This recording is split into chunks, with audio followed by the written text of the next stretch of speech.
తులారాశి వారికి మార్చి నెల 2026 సంవత్సరంలో గోచార ఫలితాలు ఏ విధంగా ఉంటాయో సశాస్త్రీయంగా తెలుసుకునేటువంటి ప్రయత్నం చేద్దాము. ఇక్కడ ఈ తులారాశి వారికి పంచమ స్థానం అయినటువంటి కుంభంలో 4 గ్రహాల యొక్క సంచారం జరుగుతోంది. రాహు పూర్తిగాను, బుధుడు పూర్తిగాను, కుజుడు పూర్తిగాను, రవి ఒక 14 రోజుల పాటు సంచారం చేస్తున్నారు 5వ స్థానంలో. ఇక్కడ ఇందులో ఏ ఒక్క గ్రహము కూడా ఈ 4 గ్రహాలలో అంతా కూడా సంతానం మీద దుష్ప్రభావం చూపిస్తాయి. చదువు మీద దుష్ప్రభావం, ఆటల మీద ఎక్కువ శ్రద్ధ చూపించడం, తద్వారా గాయాలు అవటం, తద్వారా ఖర్చులు పెరగటం, అయ్యో ఇంత గట్టి దెబ్బ తగిలేసింది అని మనక్షోభ పడటం. అలాగే కొంచెం ఎదిగిన పిల్లలు, కొంచెం డిగ్రీ ఆ ప్రాంతంలో ఉన్నటువంటి పిల్లల వాళ్ళకి కొంచెం, ఎందుకంటే వారికి కొంచెం చెడు స్నేహాల ద్వారా కొన్ని అపప్రదలు రావడం లాంటివి ఉండే అవకాశం ఉంది. కాబట్టి వీరు ముఖ్యంగా ఈ తులారాశి వారు మాత్రం పిల్లల మీద ప్రధానంగా దృష్టి పెట్టాలి. ఎందుకంటే 4 గ్రహాలు అక్కడ సంతానం మీద దుష్ప్రభావం చూపిస్తున్నాయి. కాబట్టి చాలా జాగ్రత్త తీసుకోవటం అనేది సూచన. ఇక ఈ రవి 14 రోజులే చెప్పుకున్నాం మన 5వ స్థానంలో. తదుపరి 6వ స్థానంలోకి వెళ్తున్నారు. అక్కడ ఒక 17 రోజుల పాటు నెలాఖరు వరకు ఉంటారు. అక్కడ మీకేమవుతుంది, 6వ స్థానం కాబట్టి రవి అనుకూలమైనటువంటి ఫలితాన్నే మనకి 6వ స్థానం కాబట్టి రోగం అంటే ఆరోగ్యం బాగుండేలాగా, రోగాలు లేకుండాను, అలాగే అప్పులుంటే తీర్చేయడానికి వాటికి. అలాగే శుక్రుడు కూడా మనకి ఇక్కడ 6వ స్థానంలో ఉన్నారు 25 రోజులు. తదుపరి ఆయన కూడా సంక్రమణం చెంది 7వ స్థానంలోకి వెళ్తున్నారు. ఈ శుక్రుడు పూర్తిగా నెలంతా ప్రతికూలుడే. ఆ 25 రోజులు 6వ స్థానంలోను, అలాగే 7వ స్థానంలో మిగతా రోజులు నెలంతా కూడా 2 చోట్ల కూడా ఆయన ప్రతికూలమైన ఫలితాలే ఉంటాయి. కాబట్టి ఆయన అనుకూలులు కాదు. కాబట్టి కొంచెం అనారోగ్యం రావడానికి అవకాశం ఉంటుంది, అపకీర్తి రావడానికి అవకాశం ఉంటుంది. ఈ విధమైన అలాగే ఒక 7 రోజులు మాత్రం 6 రోజులు మాత్రం 7వ స్థానంలోకి వస్తున్నారు. అప్పుడు భార్యాభర్తల మధ్యన కొంచెం చికాకులు కలిగే అవకాశం ఎక్కువగా ఉంటుంది. ఇక్కడ ఈ 6వ స్థానంలోనే మనకి రవి ఒక 17 రోజుల పాటు సంచారం చేస్తూ ఉన్నారు మీనంలో. 6వ స్థానం కాబట్టి అక్కడ ఆయన అనుకూలమైన ఫలితాలు ఇస్తూ ఉన్నారు. సగం రోజులు మనకి సంతానం మీద చెడు ప్రభావం చూపించినప్పటికీ 6వ స్థానం దగ్గరికి వచ్చేటప్పటికి మీకు ఏమవుతుంది అన్నట్టయితే అది శుభప్రదమైనటువంటి ఫలితాలే ఇస్తూ ఉన్నారు. అంటే ఆరోగ్యం బాగుండేలా ఉంటుంది, ధనానికి లోటు ఉండదు.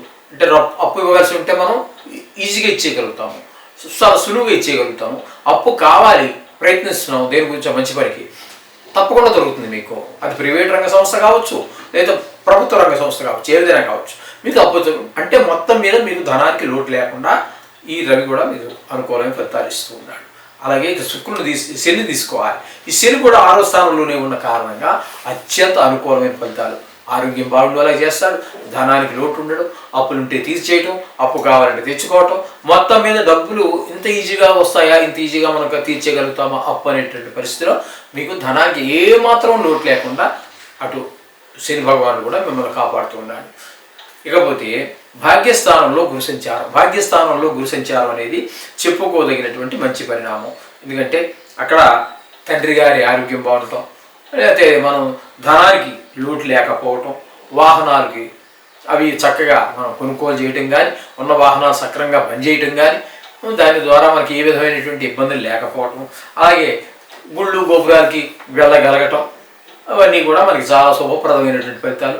అలాగే కొంతమందికి అవివాహితులు ఎవరైనా ఉన్నట్టయితే వారికి వివాహం కుదరటం కానీ, లేదా వివాహం జరగటం కానీ అవడానికి కూడా అవకాశాలు చాలా ఎక్కువగా ఉన్నాయి తులారాశి వారికి.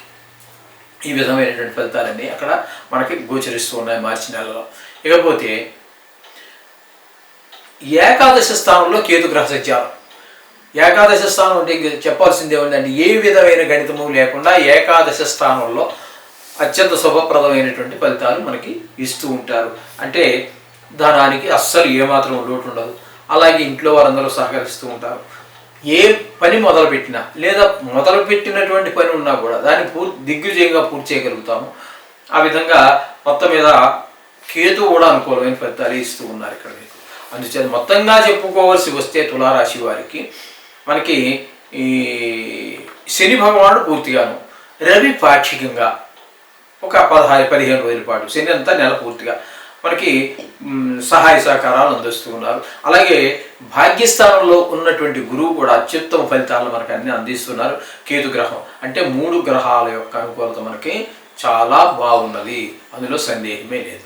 ఈ విధమైన ఫలితాలన్నీ కూడా మనకి చక్కగా ఫలితాలు ఇస్తున్నారు. అంటే ఒక రకంగా చాలా బాగుందని చెప్పాలి. ఎందుకంటే మనకి 2-3 గ్రహాలు 3.5 గ్రహాలు మనకి అనుకూలంగా ఉంది కాబట్టి బాగుందని చెప్పుకోవచ్చు.